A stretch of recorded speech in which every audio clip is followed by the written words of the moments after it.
Hi friends, ನಾ doctor ಐಶ್ವರ್ಯ. ಇವತ್ತು ನಾನು ನಿಮ್ಗೆ ಪ್ರೆಗ್ನೆನ್ಸಿ ಒಳಗಡೆ ಯಾವ್ಯಾವ ವೀಕ್ಸ್ ಒಳಗೆ ಯಾವ್ಯಾವ ಸ್ಕ್ಯಾನನ್ನು ರೆಕಮೆಂಡ್ ಮಾಡ್ತಾರ ಆ್ಯಂಡ್ ಮಾಡಿಸ್ತಾರ ಅಂಥೇಳಿ ನಾನು ನಿಮ್ಗೆ ತಿಳಿಸ್ಕೊಡ್ತೀನಿ. ಫಸ್ಟ್ ಸ್ಕ್ಯಾನ್ ಬಂದುಬಿಟ್ಟು early pregnancy scan or dating scan ಅಂತ ಹೇಳ್ತಾರೆ.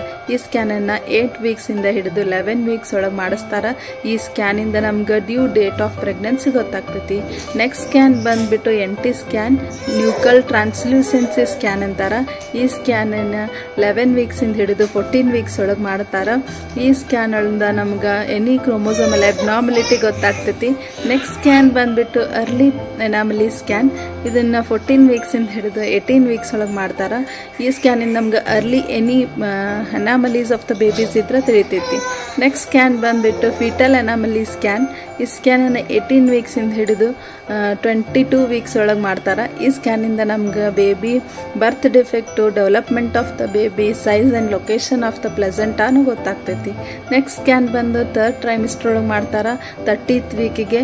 ಈ ಸ್ಕ್ಯಾನಿಂದ ನಮ್ಗೆ growth of the baby, weight of the baby, development of the baby ಗೊತ್ತಾಗ್ತೈತಿ. Thank you. ಈ ವಿಡಿಯೋ ನಿಮ್ಗೆ ಇಷ್ಟ ಆಗಿದ್ರೆ ಲೈಕ್ ಮಾಡಿ ಆ್ಯಂಡ್ ಫಾಲೋ ಮಾಡಿ.